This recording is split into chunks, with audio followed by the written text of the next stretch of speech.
The views on a Breath of Fresh Air podcast reflects the parties involved, and we encourage you all to use it as a conversational tool that will lead to personal studies of your own. Hallelujah,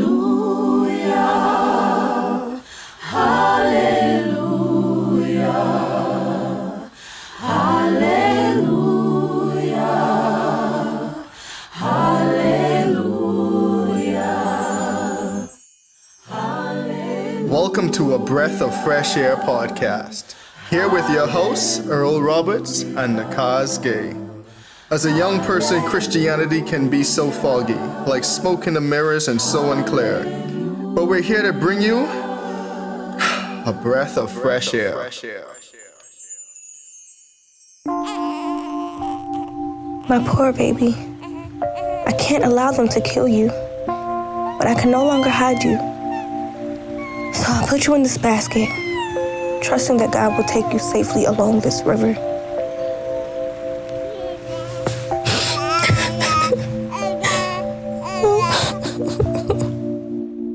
Servants, I would like to take a bath in the Nile River. Come with me. As you wish, Your Highness.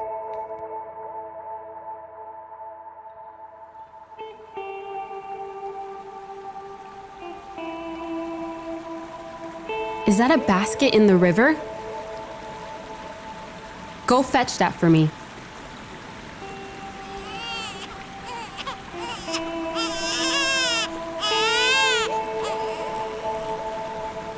This must be one of the Hebrew babies. Wow, I feel so sorry for this baby. My lord, would you like me to get one of the Hebrew women to nurse the baby for you? Yes. Go.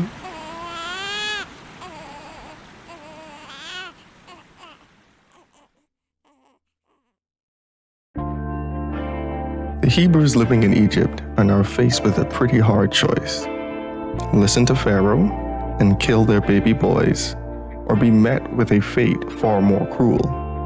Whatever will they do? Exodus 2 introduces us to the plan of one of the Hebrew women, and this plan is about to change the trajectory of the Israelite people. In this week's episode, we will be exploring the introductory story to Moses.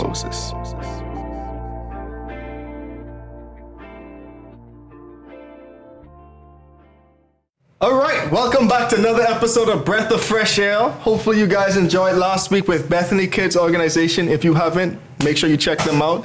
So this week, we have another guest back, all the way back from 2 episodes ago, but we brought him back on the pod. We have Dominic McFall again this week. Hello. All right, we are back. And so last week, we really discovered that the book of Exodus means the book of names. And we went into great detail on how that was really highlighted and the importance of that even in the first chapter of Exodus. So this week, we're getting really introduced to a main character, I would say. Mm-hmm. This is who I really think of when I think of Exodus. I didn't think of the 2 maidservants last week, but it was really great insight. But this week, we get introduced to Moses. Right, but that's a little nugget though, and that's what I actually... There's the type of stuff that is have like a high payoff for me.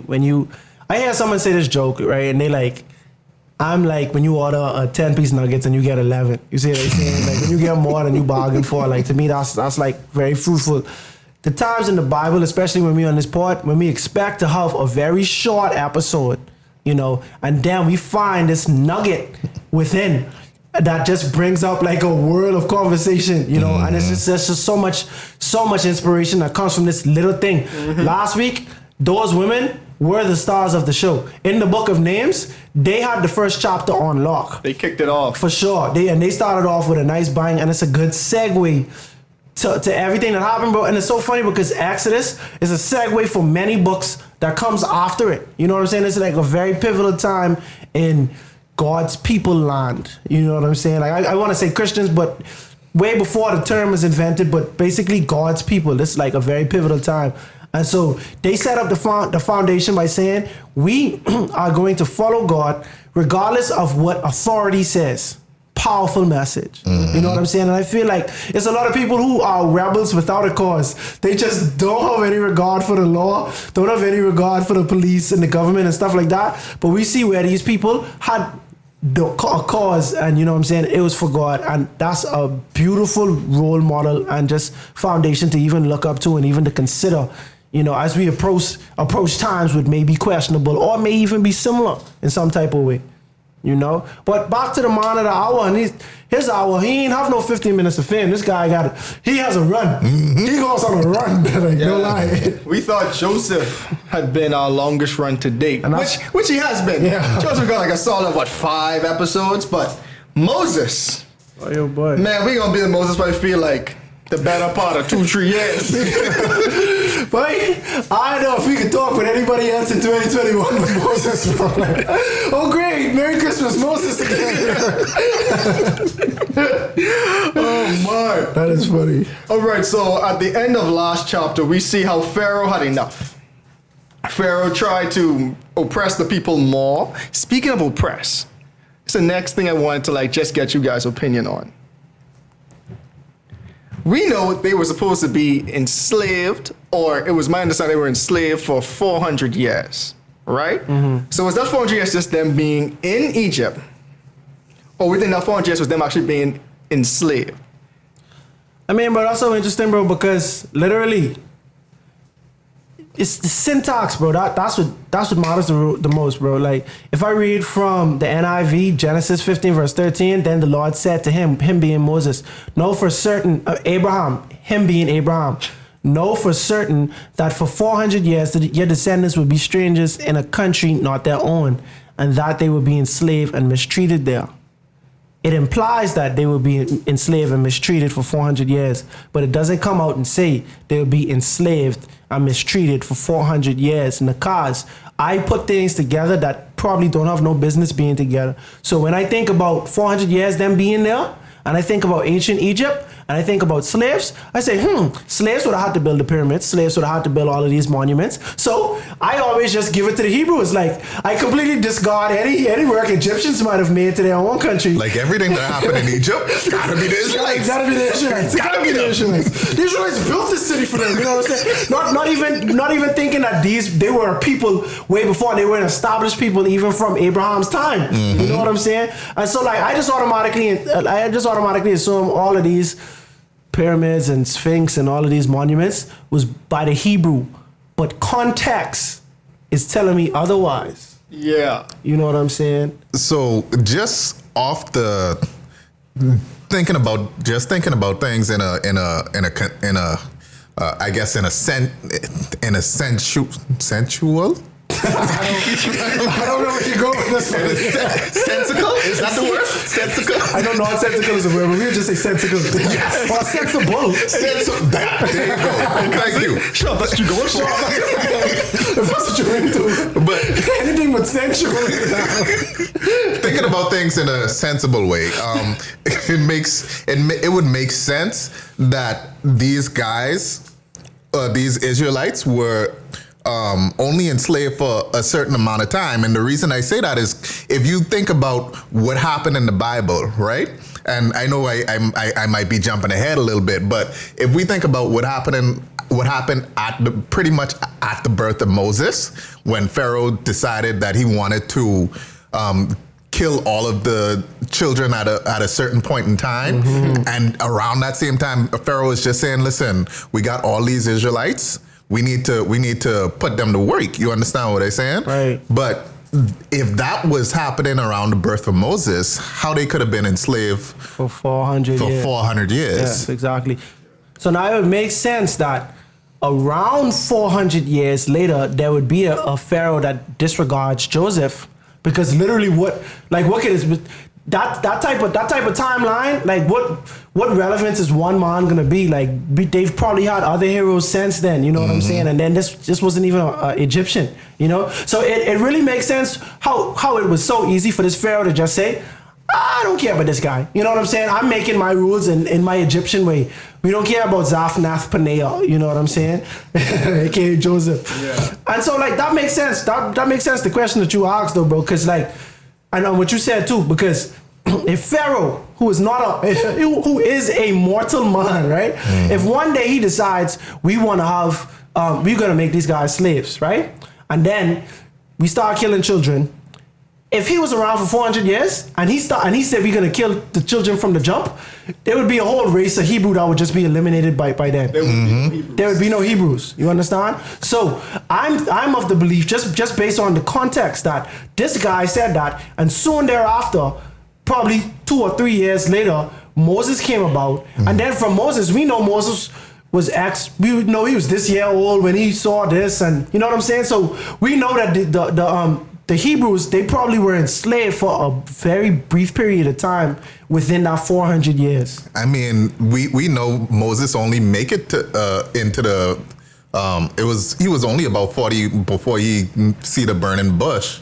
Right, so he was about 40, because he had lived, I think he had lived in that area, I'm jumping the gun, for 40 years, or he was 40 when he saw the burning bush. So if that happened, let's say literally, Moses happened the year they started killing children and the year they started being enslaved. Slavery would only happen for 40 years before they became free. Essentially, you know. So we could gauge around 40 to 45 years of slavery for them, which makes even more sense as to why they were so disgruntled, because this would have only been one generation of slaves. You know, granted, if you do one thing consistently for 1 year, it becomes a new normal. We living in a new normal now. You can't even pull up on people bare face. You understand what I'm saying? You gotta be masked up. You know what I'm saying? And so yeah. So imagine you enslaved for like 10 years. 10 years of slavery, that's a regular thing. And so you can understand why everything was just so painful for the Hebrews, because it was all new. When we're looking at this, we're not looking at them in the middle of their 400-year slavery. We're looking at them in probably year 10 of slavery, because they were only enslaved for less than 50 years. So it's a little food for thought, no lie. Yeah, so that was kind of how we left off last week. So now this week we start with Genesis chapter 2. I mean, not Genesis. Been Genesis so long. Kind of ingrained in me. So Exodus chapter 2. And it kicks off with, now a woman of the tribe of Levi married a Levite. Now a man from the tribe of Levi married a Levite woman. And she became pregnant and gave birth to a son. And this was where I really realized that we didn't find out the name of his parents until like a couple chapters later. Because I'm like, I was reading, preparing. I was like, hold on. Why are they saying their names? I know this man has parents that are named in the Bible. Bro, and I know his mom's name. Like, I just can't forget that name. Man, I remember one of my elementary school teachers. You know, we had Bible in school. He's like, name is Shockbed. I was like, sure. Okay. Like, why do I have to say it like that? Right. And then think about this. We in the book of names, right? And I'm starting to really like how this book is written, no lie. Because the author is only introducing the names of people that are relevant. Important. Pharaoh is equivalent to saying king. So, like, whenever they say the Pharaoh, they just say the king.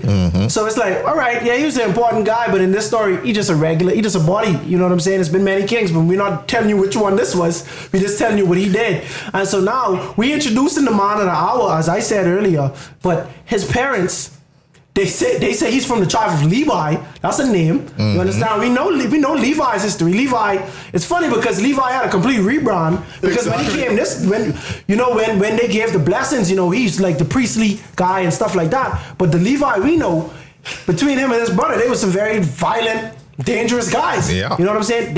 They point out that both man and woman were from the tribe of Levi. You know what I'm saying? But they're not named. You know. And that's because right now they're not important to the story. That's beside the point. I don't want y'all getting caught up on this. That's beside the point. Let's keep it moving. Just know it's a man and woman from the tribe of Levi who had a son. And so when she saw that he was a fine child. Now, do y'all think fine means the fine that we think?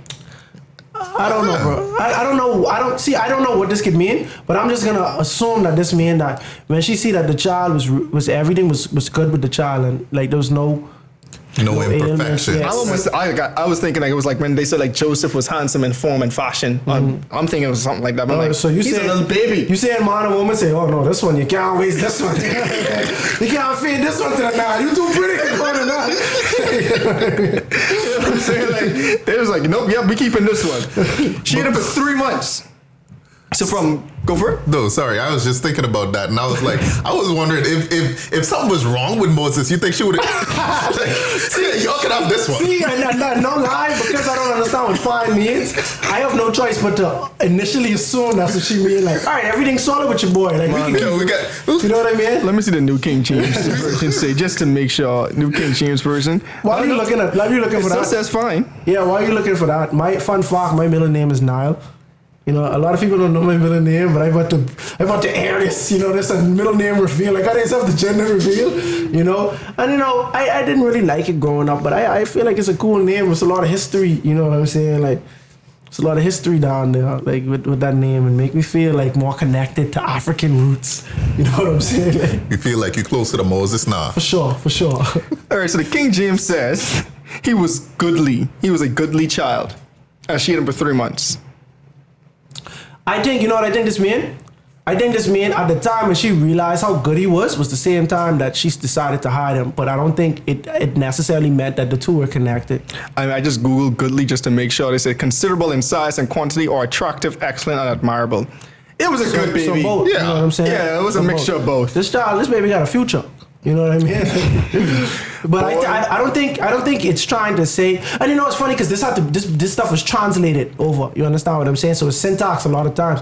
I think this was trying to say when she saw that, she hid, but not to say, oh, she saw that and that made her want to hide. But at the same time, when she noticed that, she was like, bro, honest to God, this reminded me that I gotta hide this child right now. You know what I mean? Just to be mature. You know, we already did the opposite, but whatever.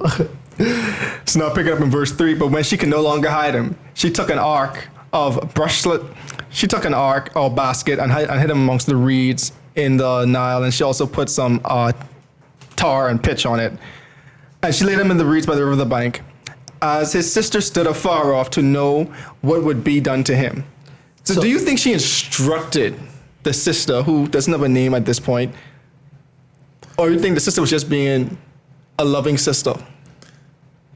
You want to go? I will say I have absolutely no idea what her motivations was, but what my question is, what was I understand, she doing all this because she want to try and save the child, but if you trying to save the child from getting drowned in the Nile, why you could put the child in the Nile in the first place? So my thing is, I feel like Miriam, said a name. I feel like the mother, the son, the husband and wife, or the mother who made the decision, they decided that I'm just moving off inspiration and there's something else to be done with this child. And I believe in God and I fear God. So I trust in God to protect, right? So like putting your child in the river in a basket, that's crazy. Like maybe she's hoping that maybe the Egyptian found her or XYZ or found the son, I'm saying. But to answer Earl's question, I think the sister didn't have to be instructed because literally I just had a nephew recently and I'm obsessed with the little guy. Like I want to know what he's doing all the time. And I feel like that's what happens when you have a new baby around. So you have this new baby and this baby's only 3 months old. It's so cute. And that's my little brother, you know what I'm saying? And so whether she told the daughter, whether the mother told the daughter to or not, this was always going to happen because you're going to want to see. I want to know that this child does not drown. I want to know this child isn't attacked by any animals, but I just want to see the fate of the child. So what this daughter would have done, she probably moved very aloofly, like acting like I don't see this basket. You know what I'm saying? Like I'm just here. I don't even what basket. I don't notice the basket. And I like the way I like how this family moves too because it's straight finesse with them. You understand what I'm saying? They get this basket, they tie it up tight. You know what I'm saying? They hope for the best, and they ain't blowing their cover. You feel me? So she just like, I just could side eye this thing, Like, anyway, I was about to go on a weird tangent, but yeah, she just was acting natural, just acting natural. Like, I'm just thinking about it. Like, okay, so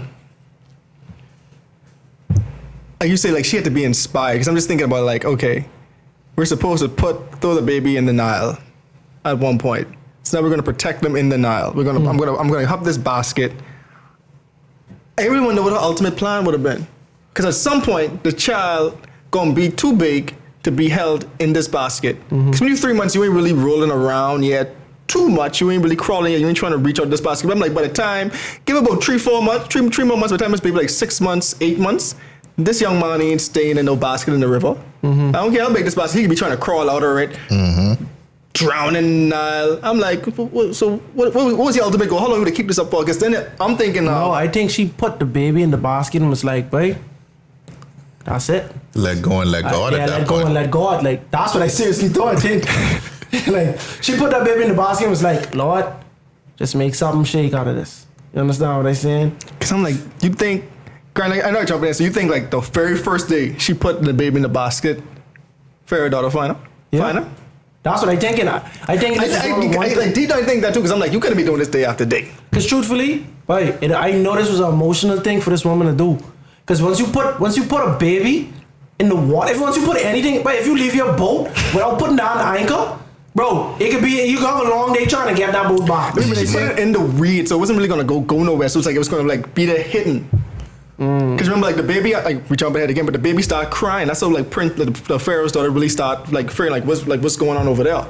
Because I just was thinking that, but this Nile is moving, right?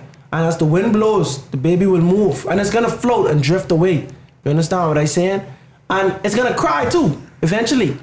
So I feel like the way I feel when she put that in the water, that was a goodbye.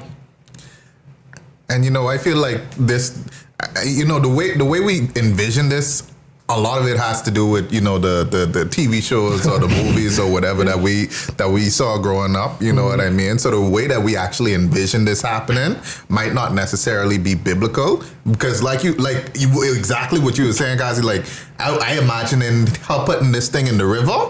And this thing go bye-bye downstream one time. You understand? Because I was imagining something different. I imagined us putting it right there and it just staying there. Because even like how the Bible painted, Pharaoh, it was going to the river. I just read it, first 5. Then Pharaoh's daughter went down to the Nile to bathe, and her attendants were walking along the riverbank. She saw the basket amongst the reeds and sent her female to get the slave to get it. So almost like home, Jochebed put the basket there amongst the reeds.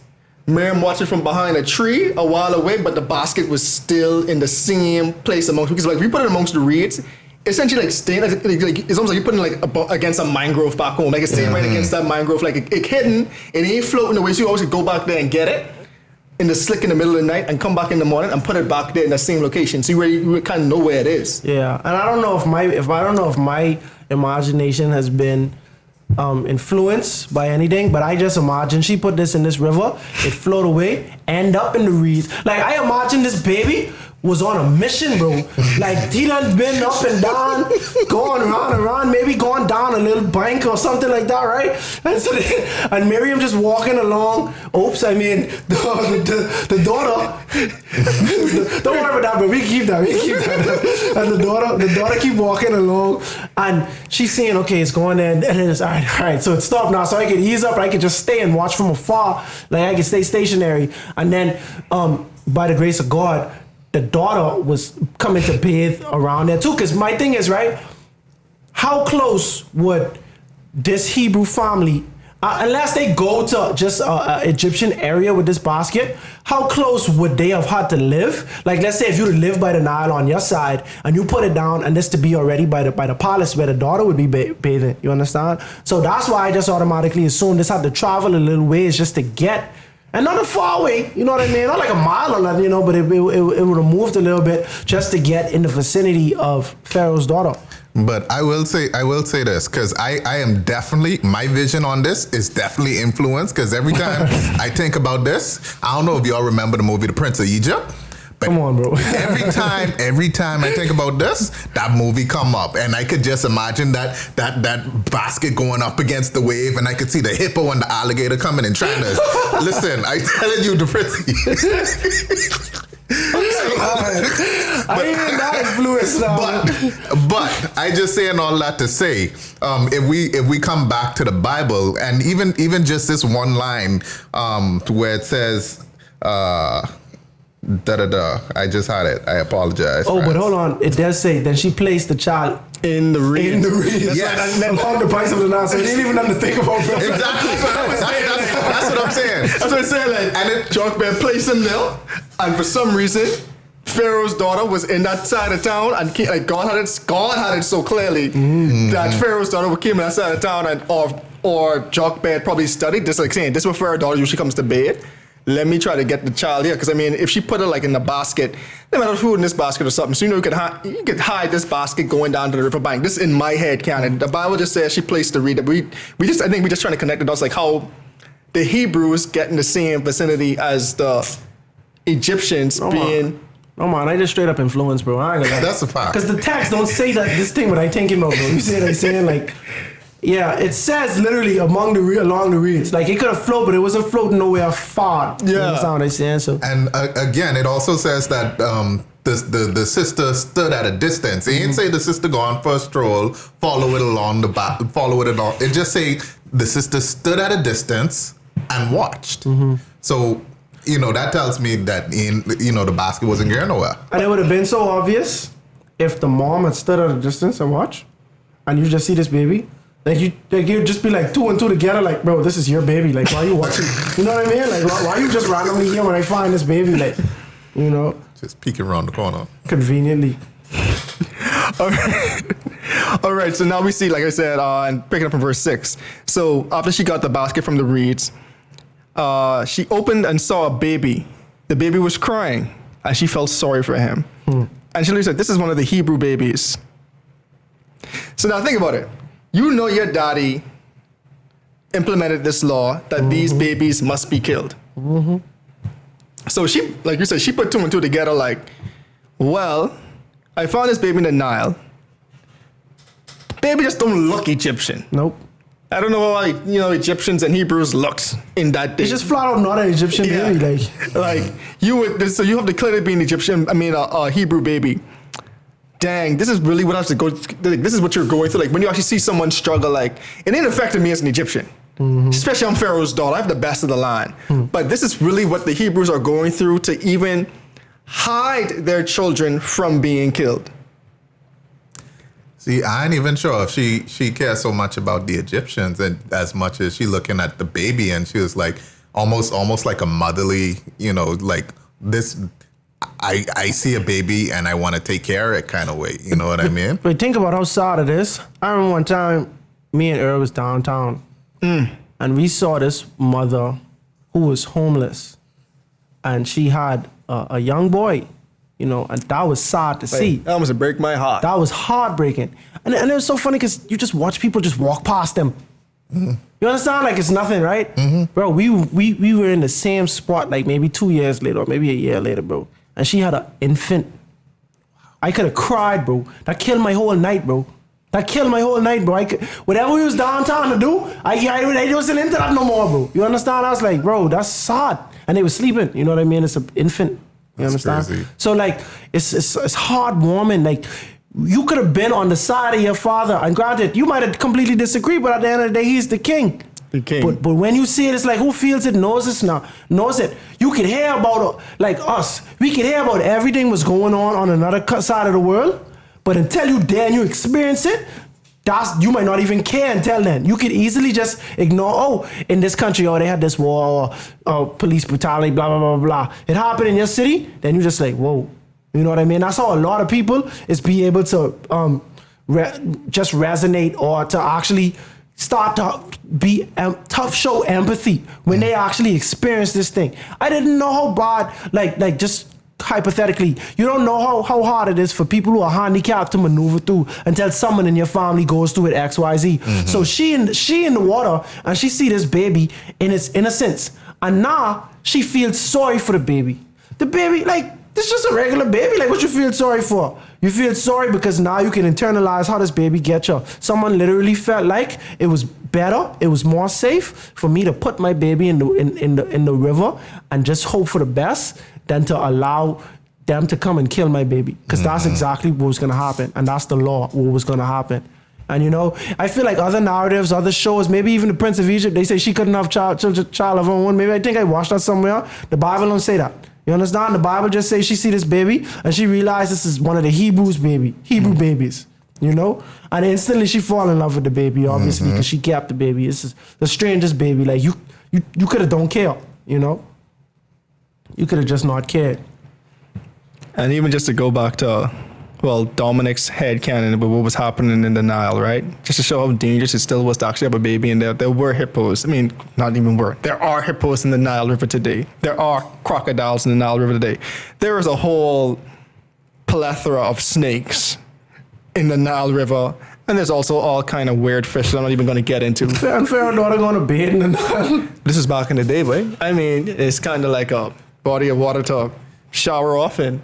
It wasn't like they ain't like they had showers. Yeah, this is even before the Romans even really invented actual indoor plumbing and bringing water. So really, and you wanted to go bathe, buddy, it was outside, bro. Someone fetching you water from the Nile to come bathe. So yeah. So now we see she had compassion. So now the sister,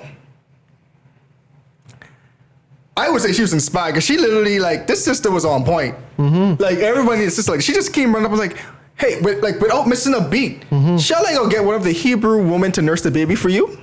That's why I tell you, this family is sharp. I mean, think about it. You ain't even, because clearly we know Pharaoh's daughter, still wish she had a name, but thanks, books of names. Pharaoh's daughter had attendants with her because they were the ones who actually got the baby from the reeds. The sister ain't even wait for them to give their opinion. Run right up. I'd have been like, where you come from? Yeah, I'd have been like, why are you conveniently here? Do you know this conveniently? Right. Like, you just witness all of this and you just have this random offer. Like, why are you here? But she's like, yeah, shall I go get one of the Hebrew women to nurse that baby for you? Like, just offer. And we knew Hebrew women were not like Egyptian women from last week's chat. For sure. And then so Pharaoh's daughter was like, yeah, go. So the sister went and got her mother. Pharaoh's daughter said to her, take this baby and nurse him for him and I will pay you. That's what get me. That's a finesse. That's a blessing. Yeah, for sure. I think my parents would have loved getting paid to do what they was going to do anyway. Fox.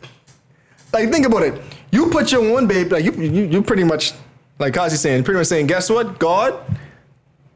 May your will be done with this baby.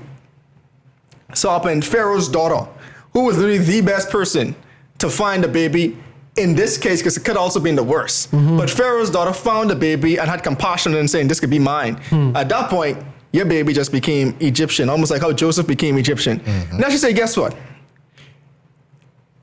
You still get to take care of this baby for me until you get old. And I can pay you to do that. That's what you call a win-win. Your child get to stay alive. That's the biggest blessing. And I'm like, and think about it, like, do you even get like special non-slave privileges now? That's what I'm saying. It was the mother of this baby. Say the name now. was she a slave, right? More than likely because she was Hebrew. Did she get paid? Period. I don't know slaves to get paid for it. You understand what I'm saying? So here it is. You have a business opportunity right now. So God just really opened up doors. The biggest thing is now you obviously have other children, but now your youngest gets to live, you know? And you already know this child is a goodly child and stuff, and you love this child because you have this motherly connection to this child. And now God has blessed you not only to keep the child, but to also make money off of this, you know? And so like, that's just a blessing, all around blessing, like you say, bro. Like, and I like the way how the family operated, you know? Miriam, the sister, she did not blow her cover. She stayed aloof. She waited till the moment was right. You understand? When the time was right, when she realized that Pharaoh's daughter was already decided to keep her, she's like, "Hey, it's not a baby. You didn't just have a baby. How was it gonna eat? You know what I'm saying? They probably didn't have formula back then. You know what I mean? Let me get one of the Hebrew mothers who just had a daughter. You know what I'm saying? To feed the baby. You know what I'm saying? I'm like, how convenient is that? Right. So you just go find I'll be like, no, I'm sure some Egyptian somewhere just gave a baby, had a baby. Right. No, the Hebrew ones. It just shows how we said this in one of the episodes, but I guess we say this a lot too. Like, God just always has a master plan. And we can see how this was divine, intricately crafted. to come together in this way, because I mean the baby should have gotten eaten by a hippo in Dominic's heart. And Dominic's head again. I'm like, Or an alligator. crocodiles technically in the Nile, not alligators. Wow, we're Not here the now. point. All right, let's let's progress. And so we see when the child grew older, she took him back to Pharaoh's daughter, and he became her son. She named him Moses, saying, I drew him out of the water. First name, other than Levi, this is the first name listed this chapter. Is Moses Hebrew or Egyptian? Because this would be Jochebed giving Moses his name, right? She took him to Pharaoh. When the child grew older, she took him to Pharaoh's daughter, and he became her son. She named him Moses. So I'm thinking Pharaoh's daughter named him Moses. Is Moses isn't Moses a Hebrew name though? I thought. That's what got me, because I always remember Moses being like the Hebrew for draw out. And then when I read this, I was like, hold on. It sounds like this is an Egyptian name. I'm like, this one sounds like Zaphnath Paneah. Right. Or Potiphar, priest of On or whatever. Moses sounds like the Hebrew for draw out. That's in the footnotes in the Bible. That is true. Anyway, it just, the context on how it's read, it just gave me the impression that it was Egyptian, but I knew it should have been Hebrew. So just, I guess, something to ponder. Yep. So now we see, fast forward a couple of years, we know Moses went back to Pharaoh's daughter. Mm-hmm. But now in verse 11, Moses' story arc speeds up a little bit. So we see, one day, Bible says he's growing up. So whatever age he was given to Pharaoh's daughter, fast forward couple, like I guess probably decade or so, he ain't a baby no more. That's pretty much what we're going for. He's not a baby no more. He had grown up. He went out to where his people were and watched their hard labor. He saw an Egyptian beating a Hebrew, one of his own people. Looking this way and that, and seeing no one, he killed the Egyptian and hid him in the sand. So, go for it, Dominic. No, I just wanted to point out another instance where you could be so easily influenced, right? Because I know for a while I was under the impression that Moses didn't even know that he was Hebrew. You understand what I'm saying? But this clearly makes it clear that Moses knew that he was Hebrew, and he knew that what was happening essentially to his people was wrong. Now, I don't know if he was doing it out of a sense of justice or if he was just angry about, what's happening, but he knew. Let me tell you how I feel. Let's go back to verse 10. Mm-hmm. When the child grew older, she took him to Pharaoh's daughter, and he became her son, which means that he spent a lot of time with his biological parents. You guys are going to hit him with something else too. Think about it. Like, even after we read this, right? We just know after this, he leave. Mm-hmm. Spoiler, he left. Just dip out of Egypt. But we know at Burning Bush, God was like, yeah, I'm gonna send Aaron to you. How would you know you have a brother if you didn't know he was Hebrew? Exactly. So what probably happened is he was raised by his biological parents. And think about this, bro. Egyptians, they worship many different gods. They worship idols. These pagans. Your mother, she's a Hebrew. She believes in the Most High God. You think she could raise you to worship idols and stuff like that if she have it in her control? You understand? Because even moving forward, bro, we know Aaron them didn't know God. You know what I'm saying? And they all work with God and they all work for God later on. So I based on the further evidence, I conclude that this is a Christian home he was growing into. You understand? They understood God. So she raised him in that way. And in doing so, now you get to view your royalty from a different perspective. You don't enjoy being here at the expense of your people.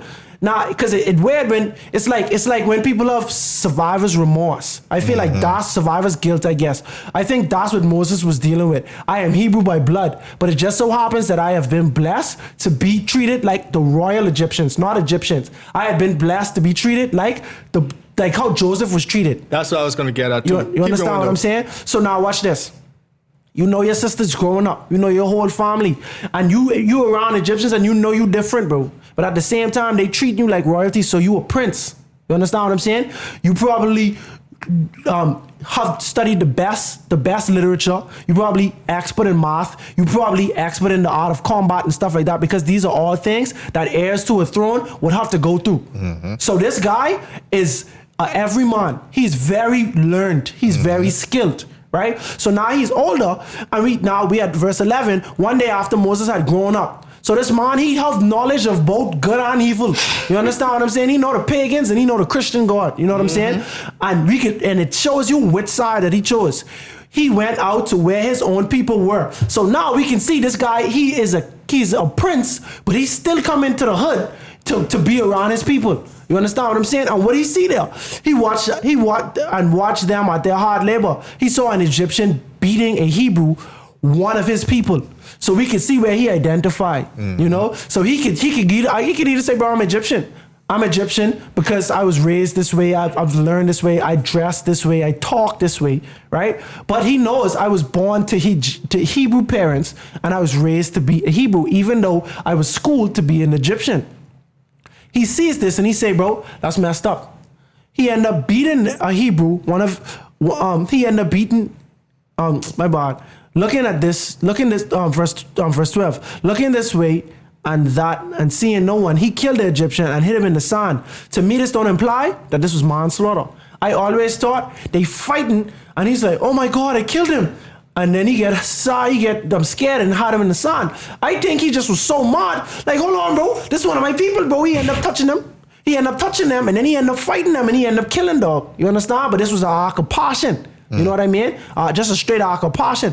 And like, this leads me to believe that Moses, in his mind, you know them people who was be living in a country and it's be like complaining about the country that they live in. Like, that's one of my pet peeves. Like, when you a stranger in someone's land and you just complaining XYZ.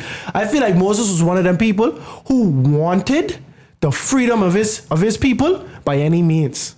Like, you know, like how they have Martin Luther King, who's the pacifist, and then you have Malcolm X, who's the by any means type of guy, who's also a peaceful guy, but also by any means. I think Moses was more a cut from the cloth of by any means.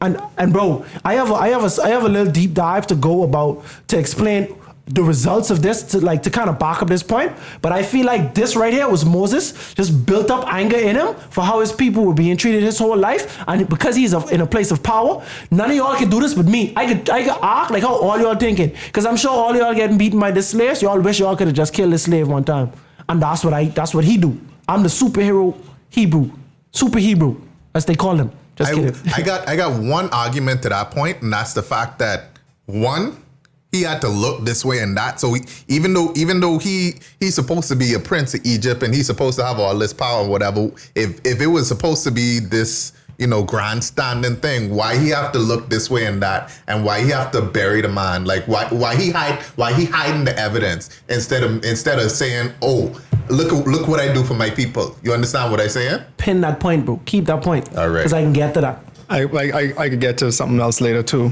Is the next part, because like some of this logic and stuff is actually explained later on in the Bible in Acts when Stephen's speech. I can read part of that later when we get to that after the end a little bit. But yeah, so we see, like, because I'm going to talk about that part the next day, because let's talk about all that too in Acts. Because I remember I would read this when I was studying Acts last year. Where were we? So, 13. Yeah, so in verse 13, the next day he went out and he saw two Hebrews fighting. He asked the one who was in the wrong, why are you hitting the fellow Hebrew? The man said, who made you judge over us? Are you thinking of killing me just as you killed the Egyptian? Then Moses was afraid and thought, what I did must have been known. So now when we go to Acts 7, and I'm going to start from verse 20. At Acts 7, verse 20. So at the time Moses was born, and he was no ordinary child. For 3 months, he was cared for in his father's house. And we see that in Genesis as well, where she kept him for 3 months. Then he was placed outside. As we know, in the 3rd month, she placed him outside. Pharaoh's daughter brought him up as her own son. Moses was educated in all of the wisdom of the Egyptians and was powerful in speech and actions. Now Speech. Yes, speech. Yeah, that's important. That will be very important later. Literally next week. So now we see Moses was brought up like the Egyptians. So he had the power of the Egyptians and he was educated just like the Egyptians, just like how, I guess, Joseph was. So now in verse 23, we see Moses when he was 40 years old. So now we see Acts provides a timeline that Exodus didn't. Don't worry about that. That Exodus didn't. So now we see Moses was 40 when this whole Egyptian story came about. So when he was 40 years old, he decided to visit his fellow Israelites. He saw that one of them was being mistreated by an Egyptian. So he went to his defense and avenged him by killing the Egyptian. Moses thought that his own people would realize that God was using him to rescue them, but they did not. The next day, Moses came upon 2 Israelites who were fighting. He tried to reconcile them by saying to the men, "Man, you are brothers. Why do you want to hurt each other?" But the man who was mistreating the other pushed Moses aside and said, "Who made you ruler and judge over us? Do you want to kill me as you killed the Egyptian yesterday?" When Moses heard this, he fled to Midian, where he settled as a foreigner and had 2 sons. Just like a couple things right there, right? We see one. The next thing just hit me too, right? How petty that guy who's like the Hebrew said that to Joseph, Moses was. Because think about it too. We already see Moses was identifying as a Hebrew, so he was picking the Hebrew, right? And we see like couple things. But the first main one, so I can hold that point, but the first main one is just showing that, Moses is already coming to be the quote unquote savior of the Hebrews. So he was trying to saying, "Bye, God put me here to help y'all. This ain't right. I killing him." But this next petty young man, think about it, because Moses legitimately was your ruler. Because he's a prince. He's a prince. Yes. And I'm like, he's like, "Bro, what make you as a Hebrew so special using Egyptian?" It's almost like a double meaning there. Like that just hit me too. I'm like, who made you rule over us? And then you could try to kill him like you killed the guy yesterday, and we see that kind of parried Moses out. Yeah, like that's hate though. Like he was hating. Oh, he was big hating. Yeah, like he's hating. Like I feel like that was anger because you obviously upset. That's why you fighting right now. You know what I'm saying? But like you might have been jealous of him too because like here it is, bro. You up in the kingdom, right? You dealing with all of this. You eating the good food. You never have to worry about the type of stuff we worrying about. And now you trying to rule me too, bro? No, bro. You can't have both. Like that's basically what he's saying. He's saying, bro, you're a Hebrew dog. I'm not gonna allow you to try to rule over me like you's an Egyptian. Like you ain't no better than me. Like exactly. Like we used to see him. But he still was out of pocket for that. Oh, that's big. Yeah. And this go back to my point what I was saying earlier. You remember when you asked me why did he hide and why he didn't make sure blah blah blah blah blah. And I just about to jump the gun. I just about to move on a little bit. What Moses said. Then Moses was afraid. This in verse 14. Then Moses was afraid and thought, what I did must have become known. 15. When Pharaoh heard of this, he tried to kill Moses. But Moses fled from Pharaoh and went to live in Midian, where he sat down by a well. So now think about this. Pharaoh is Moses' grandfather, essentially. You understand what I'm saying? Adopted, but at the same time, you was raised as this is your family. Why did he want to kill Moses? Let's think about the chapter before. Pharaoh, one of his biggest fears was that the Hebrews they were gonna multiply and they were gonna join their enemies and they were gonna wage war against them. Preach. So now watch this. Moses, in his heart of hearts, he knew God because of how he was raised, and he knew the stuff. He was raised in the art of war. You understand what I'm saying? This guy wasn't an idiot, bro. He was raised to be like a prince or a soon to be king type of person. That's how he was trained. And so he comes through with the authority, right? But at the same time, in his heart, he knows that what's happening to the Hebrews is not right.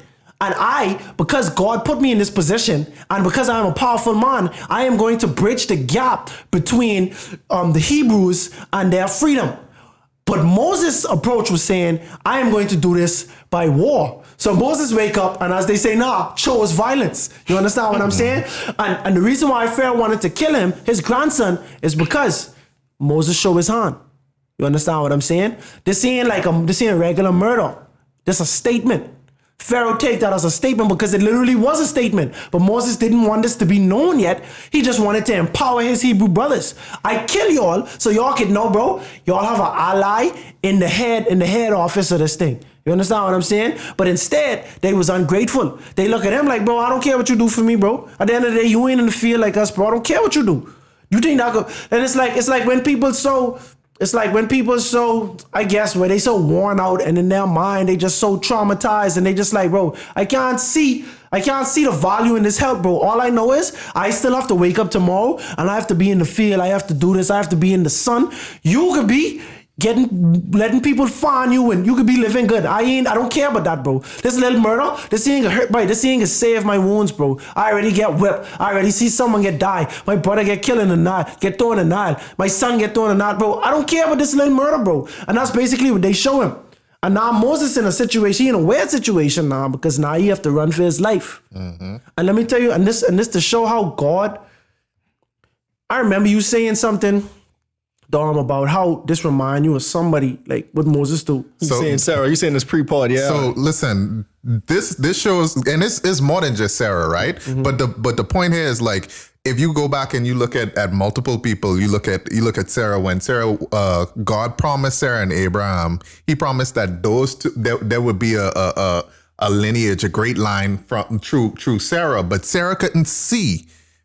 Sarah couldn't see the things that God was trying to show her, and so through trying to do things through her own merit, she gone and decide, or let me give Abraham my handmaiden and let them two go and have a child, and that could fulfill God's promise. But at the end of the day, all that do is cause more misery and mayhem. Exactly, and that's just the price of doing things.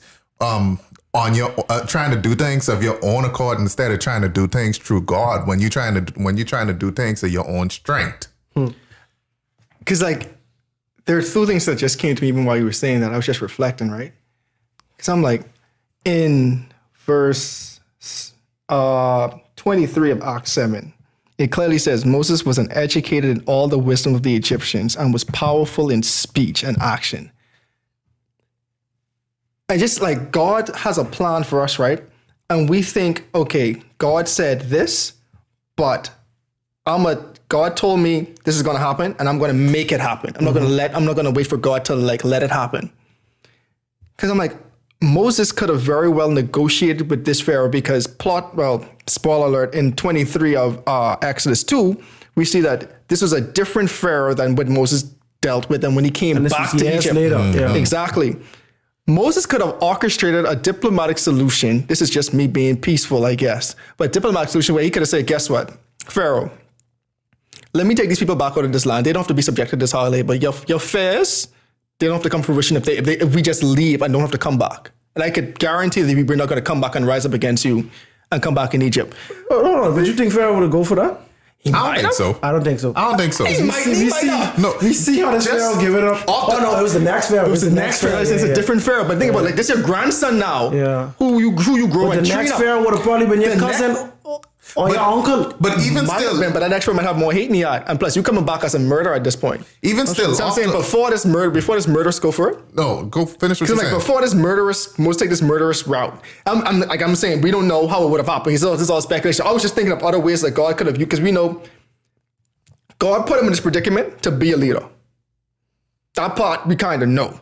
But it's like, okay, the part you took to take your leadership, we see God start to work on you. Granted, he probably started to work on you regardless, but you kind of force this, you having to leave now because you take matters into your own hands. I'm saying like, would you say God had to work on Moses? Yeah. Okay, yeah, that's a good point, because I about to expand on that later too. Yeah, but at the end of the day, what all I'm saying is, even if you look at the fact that Pharaoh killed so many children, boys under the age of 2. Yeah. Valid point. Like how really you think these people would react to freedom after that? Oh yeah, y'all can just go. Because my thing is like he still keep Moses around. Even after his daughter clearly knows the Hebrew. Yeah, but I feel like that was the exception off the strength of his daughter. Exactly. And this one, he ain't gonna raise up against us because we raised him like a king. Exactly. And then he raised up against them. You understand what I'm saying? And let me tell you, to your point, Dom, about Sarai, God promising their family that they're gonna be a great nation, and he never said nothing about getting another wife or XYZ. Mm-hmm. But they took matters into their own hands, right? We could see the repercussions. They had another child who was a wild donkey of a man, and his lineage does not get along with his brother's lineage as prophesied, right? This day. To this day. We also know about Jacob and Esau. We know about, bro, this happened many times when people take matters into, if Cain took matters into the, Adam and, well, I ain't even get to that. That's a little more complex. Cain take matters into his own hands and it never work out. Every time we always see all of these forefathers take matters into their own hands and then we see disciplinary actions that happen. So now, when Jacob took matters into his own hands, he had to run. You understand what I'm saying? Why? Because someone was out to kill him. You have the same situation with Moses. And you know what? After Jacob done gone through all of this, Jacob was a peaceable man, bro. When his two sons try to kill the whole city, Jacob's like, what you do? What you do? Because Jacob know, I already make peace with all my enemies. I have no beef. I have no vibe with nobody, like we say in the Bible. It's no vibe. You understand? But when his sons do that, it become a vibe with other nations, XYZ. Moses have a big vibe with the whole country he from. Now he literally have to be as a vagabond or a nomad in another man's land, right? But let me tell you the most powerful thing about this. Moses was empowered by the Egyptians to be like a fighter, a nice warrior, XYZ, a leader. But at the same time, God had to humble him. You understand what I'm saying? God wasn't finished working on Moses' character. Moses had the leadership capabilities, but Moses was a hothead. Y'all, we know about the Hebrews and we know what they was doing in the wilderness. Do you think the Moses in the wilderness is the same Moses who just killed this guy? Definitely not. The Moses in the wilderness was a very patient guy. And think about what happened in between. Moses killed someone, and then he had to flee to a land where he was reduced to being a shepherd. You understand? For context, even in Egyptian culture, shepherds are an abomination to Egyptians. It's like they beneath Egyptians. So you go in from royalty to the bottom of the barrel. And then you going back to basics because most of the people in Genesis were shepherds at the end of the day. And that's a humble thing. And I said this before, that's like a metaphor for Jesus. You understand what I'm saying? Like he's the shepherd. When he leave one, when one is missing, will he not go to leave the 99 just to get that one? You understand what I'm saying? And so like we can see this parallel. I'm about to read from verse 15. When Pharaoh heard of this, he tried to kill Moses, but Moses fled from Pharaoh and went to live in Midian, where he sat down by a well. Now a priest of Midian had 7 daughters, and they came to draw water and filled the troughs to water their father's flock. Some shepherds came along and drove them away, but Moses got up and came to their rescue and watered their flock. So this Moses is a beast already, bro. Moses come through and it's a hard head. You understand? Like we see some women, like Moses is a person who stands up for the weak and the downtrodden. You understand? To me, one other thing was interesting that this was a priest in Midian. I thought all the people of God were in Egypt. You understand what I'm saying? But this also shows that there were other people outside of Egypt, you know, in the other cities that also feared God. You know what I'm saying? That's a little side note. But here we see Moses being a hardhead once again. Verse 18. When the girls returned to rule their father, he asked them, "Why have you returned so early today?" They answered, "An Egyptian." So this man looked like an Egyptian, or he dressed like an Egyptian. Something about this categorized them as an Egyptian. Rescued us from the shepherds. He even drew water for us and watered the flocks. So what the man say? And where is he? Ruel asked his daughters, "Why did you leave him? Invite himself something to eat. Like this how you repay this man? He do all this for you. He even water your flock? Because this ain't no petty thing. This is a lot of work." He just run these guys, you understand, who probably was violent. By himself, By himself. By the way. You understand? And that's what I'm trying to show you. Moses was a fighter. You know what I mean? This was a tough guy. A really tough guy. And you can see a difference from Moses when he left Midian. The Moses that we know in this jumping the gun, big time, but the Moses that we know is a patient guy. Very patient. We see him get angry. A little too patient. Yeah, a little too patient. And God gave him many chances to not be patient. But he still was patient. And this just go to show. Until the time he ran out of patience. It cost himself. All other times it would have cost them. But no, he ended up costing himself. But we can see how as a consequence of his action, God had to sit him down a little bit. You understand? God had to put him on timeout. And even through timeout, it allowed him to be able to develop into the person God needed for him to be the leader to let his people go. Man, all I could say is this guy is just like, or this situation is the embodiment of that Bahamian saying, hard-head bird don't make good soup. That's a fact. You understand what I saying? So God had to tell him, sit small till your number called. Exactly. There's one thing I wanted to point out, because you just mentioned it, but he was a priest of Midian Ruel. And like we say, lineages, they mean something in the Bible. And I know a lot of people miss it because we kind of brushed past it too. But we know Abraham had another wife after Sarah that doesn't really get that much shine in the Bible. Mm-hmm. But that's where he went crazy with children. Uh-huh. So Keturah, one of her sons, was named Midian. So this was very well his settlement. And so Abraham was still the father of many nations, even though he really loved Isaac. He still had other children. He still told them about God too. Because remember, at his death, he still gave them a little something. So Midian was one of this is one of Abraham's descendants. That's why they still knew about the one true God as well. Makes a lot of sense, because to me, I just follow the lineage so tight. Because the Bible just follows, the promised line. But remember, Abraham had like 8 sons. More than 8, bro. I feel like I can tell you 2 for sure. You know what I'm saying? Yeah. Isaac and Ishmael. I'm gonna just and go then back I think Keturah or whatever. I can't remember her name. Keturah had like 6 sons, I think. Yeah, she had Zimran. This is in Genesis 25. She had Zimran, Joshkan, Medan, Midian, Ishbak, and Suah. Right, so he had 8 sons in total. And literally, we know who the Ishmaelites are because we hear about them even in Joseph's story, just briefly. We know who the Israelites are because that's the descendant of Isaac. But literally, that's 6 other nations that we just don't even know about for real. You know what I'm saying? Like you have the Midianites every now and then. Yeah. But that's good, bro. That's the cousins. I'm glad you brought that back up because that's something I'm going to keep a mental note of. But verse 21, Moses agreed to stay with the man who gave his daughter Zipporah to Moses in marriage. Zipporah gave birth to a son, and Moses named him Gershom, saying, I have become a foreigner in a foreign land.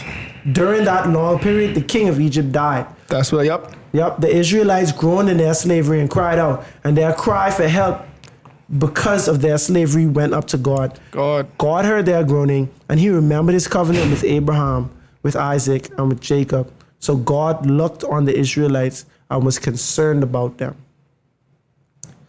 So honestly, this story, this is already a juicy story, like the way it's all being set up. We have this guy who was preserved. You understand what I'm saying? He's preserved for the future. But he knows that he's aware of his preservation and he becomes overzealous, right? To the point where he end up killing in the name of God, but that ain't what God wanted him to do. You understand? It's when you take matters into your own hands. You derail the whole plot. You understand? And we see all of our forefathers do this. And this is not to be ignored because the man literally killed somebody.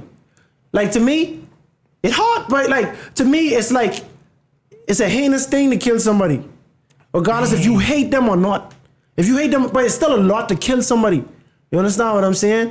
And like, this is the person that God led, that God used to lead his people to the promised land, essentially. Mm-hmm. This was the freer of the slave. And God talked about this from Abraham. We started the part off talking about how the 400 years. Mm-hmm. So this was 400 years after Joseph, the last person to be mentioned. You know what I'm saying? And now this guy who was like probably one of the most prominent people in the Old Testament, Moses, bro, his laws, the things he went through, people talk about it to this day. A lot of religions follow Moses, like the teachings of Moses. I'm talking Judaism, Rastafarianism, Christians, like a lot of people, just even people in that region, they have a lot of respect for this guy. The guy feared God and knew about God, but at the same time, he take matters into his own hand to the point where he killed somebody. Like, to me, like, no lie, my fiance was talking to somebody about a devotion she had had recently, and the person responded to her like you don't ever feel like you just lost, like it ain't much you could do type of situation. And like, to me, sometimes I sit down and be like, no lie, this seemed like a rat race. Like, you try and you fail, then you end up shifting away deeper than where you start off, and you just like, God, I don't know how I can do this. I don't know how people end up being close to you on this type of level. You know what I mean? But I'll tell you one thing. And this the most humanistic thing to say. This ain't biblical or nothing. But bro, if a murderer have a chance, I think I have a chance. You understand what I'm saying? And straight up, like, it's like God ain't no, it's like all sin separates you from God. So from a human standpoint, we feel like pedophilia, rape, murder, these are like the worst sins. You understand what I'm saying? But at the same time, God ain't happy for your white lies neither. God ain't happy for you lusting in the mind neither. All of these things, it separate you from God. I said this on the pod before. It's like you rather drown in 10 foot of water or 100 feet of water. You understand? You rather drown as a murderer or drown as a liar. At the end of the day, you're still lying. But think about how much of a transformation God would have to, how much movement God would have to go through to get the murderer to be the leader of his people, the religious leader of a whole country. Think about that. This man is a hothead, bro. This man is with it, bro. Like how people say, bro, he ready to rub. Like in the Bombers, rub means fight. He ready to rub at all times. He don't think about it. He ain't stop and say, oh, they outnumbered. I ain't from here. I don't know what type of beef these people could have had. I don't know if this guy trying to retaliate to these women. He just say, no. There's some women being mistreated. No, not on my watch. I stepping in. You understand what I'm saying? And bro, this would have come down to at the end of the day. Breath of Fresh Air podcast. We look at the humanity in these people. I look at Moses, right? The man knew God, but he still catch a body, bro. You understand what I'm saying? And now, granted, he thought he'd do this in the name of God, so he wasn't just like riding on our enemies on some Tupac or something like, you know what I mean? But literally, he thought he was doing the right thing for God, but he wasn't. You understand? That's still God's child that you murdered. You understand what I'm saying? And because of that, you have to sit down. You have to become a shepherd. You have to live a humble life, bro. You ain't no glitz and glamour no more. You ain't got the nice robes and the amenities afforded as someone who is in the palace. You have to live like the humble, the lowly. And that end up changing your character. It's similar to when Jacob had to do the same thing. Jacob had to be a shepherd for like 20 years. You understand what I'm saying? And after that 20 years, he ended up linking up with God in the wilderness. They wrestle, and God tests him, and he realizes a different man, so I can give you a different name. You understand? It's a transformation thing. You feel me? And all of the patriarchs we could see, well, they had their own come to Jesus moment. They look at their actions and how they took matters in their own hands, and how it ended up making their lives even harder than it needed to be. But at the end of the day, God still allowed them to be used by him. They were still able to repent and still be able to be great men of God. So if that's not, like, to me, that's inspiration for me every day. I can wake up and I can sin, not intentionally, because we all fall short of the glory of God, right? But at the end of the day, this ain't separating me from God. So that whole notion where you feel like he can't get close to God, but that's the devil. That's straight the devil just trying to discourage you. Like, you ain't catching nobody, bro. I sure if you catch a body right now, you kill somebody, you definitely can feel like God don't love me no more. I can't come back to God. But it's people in the Bible who have killed, bro. Levi and Simeon kill the whole town. But then the Levites end up becoming the priestly clan. You understand what I'm saying? Moses is from the tribe of Levi. You understand? So basically, I just saying that, like, reading the Bible and understanding it from a spiritual standpoint will help you not to rely on any human being for your salvation. Because at the end of the day, if I hold anyone on a pedestal, that would be like me holding Moses on a pedestal. This man was a murderer. You understand what I'm saying? That'd be like holding Jacob on a pedestal. The man was a thief. He was deceiving. You understand? But at the end of the day, the only thing that would make these people great is God. And so now, in your personal life, in your personal devotion, we ain't trying to say we rely on our pastor or our leaders. We trying to cut out the middleman and just get straight to the God. Because anybody else gonna lead us astray, or anybody else is gonna fall. But one person who won't is God. It's God.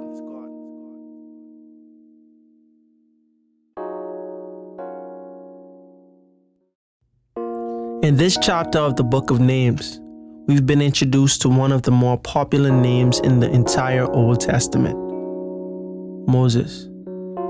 Here we understand how the Lord preserved him, the way he was raised, and the conflict he experienced because he was born Hebrew, but grew up as Egyptian royalty. But even royalty did not leave Moses immune to punishments. And now the Hebrew, who was once royal, is now a fugitive at large. But we haven't seen the last of Moses. Moses will make a return to Egypt, but not before he gets introduced to the one true God.